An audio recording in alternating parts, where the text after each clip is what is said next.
Hey Will, what's the latest in the BMS? Any new updates? Hey, I would love to show you the highlights of our new Barramundi version.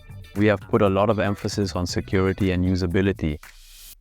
Beginning with our highlight, the growth of defense control. The best part about managing the local admin account is that it's incredibly super low-key and remarkably easy to handle.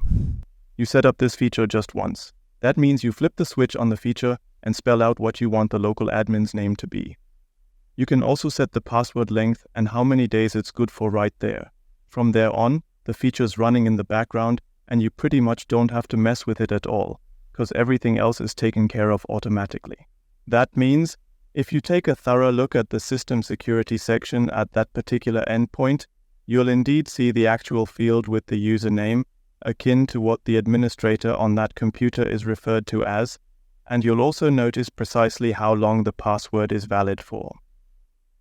So, for instance, if a user's out in the field having trouble with their computer and needs the password to log in as a local admin, you can now just hit the new Endpoint Security Context button to get the password shown right there, easily.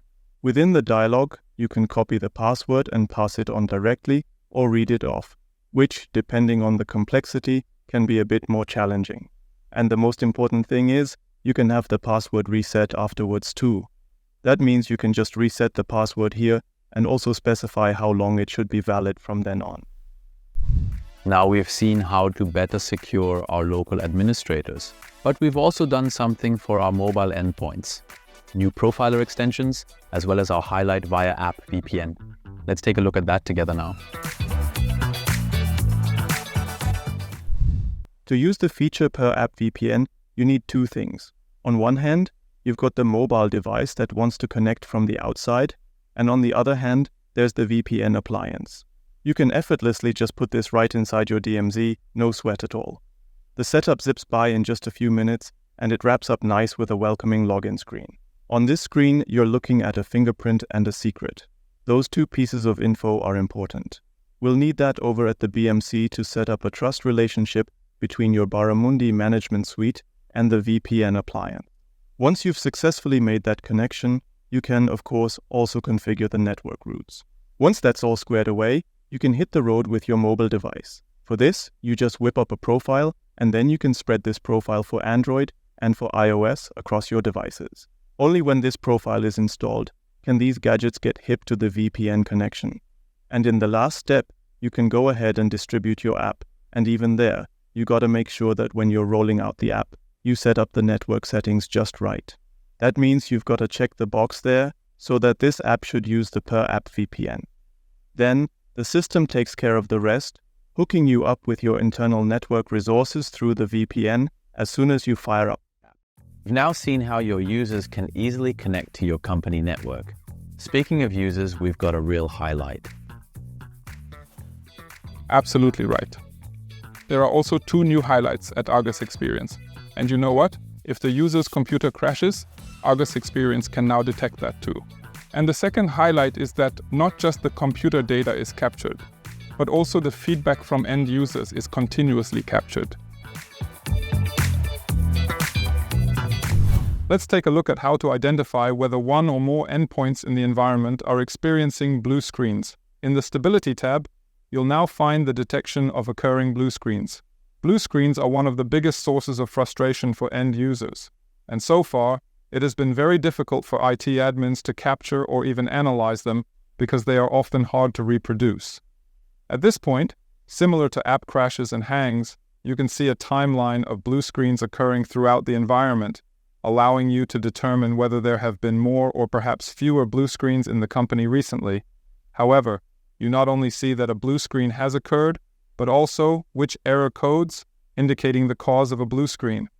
Furthermore, in Argus Experience, you can see the impact of a blue screen cause, whether this error occurred once or multiple times on a single computer or even on multiple endpoints. Fixing these would naturally have a very positive impact on the entire environment.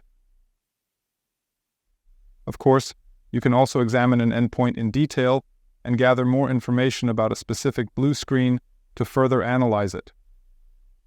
Let's move on to another feature, an important milestone in Argus Experience, the capture of end-user feedback. With this feature, IT admins can continuously and comprehensively receive feedback from their own end users.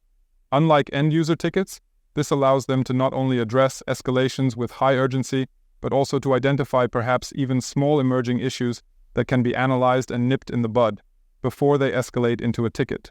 This can ultimately help avoid tickets in the long run. In the User Feedback tab, you can now view the captured feedback. Positive and negative feedback is visualized, and you can also determine the overall feedback rate of end users. For example, if you have just rolled out Windows 11 in the company, you could initiate a survey and correlate feedback from users to this rollout timeline. And of course, you can once again delve deeper into the details here, read the feedback in detail, and proactively reach out to the user or users. An important step towards proactive incident management. So much for data and feedback in Argus Experience. By the way, Will, do we have any more data in the BMS? Yeah, we do. We possess an extra highlight, specifically the feature of custom SSH inventory. And not only that, with additional data in the BMS, we can also continue to use our universal dynamic groups in this version. And let's see how that looks together. Our universal dynamic groups, or UDGs for short, have truly gotten even more powerful. You can now form groups even more granularly with new conditions. For jobs and installed software, there are a bunch of new filter options now, like when stuff was installed, so you can get an even better handle on your IT setup. In mixed Linux environments, taking stock ain't always a walk in the park, and different types of devices need different commands for inventory. With the customizable SSH inventory template, you can now easily tweak our standard commands to perfectly fit your own needs. For that, we've made it possible to craft your own templates and utilize them when you're running an SSH inventory job. And if the given inventory variables just aren't sufficient for y'all, you can always proceed to fill in new custom variables by leveraging custom commands.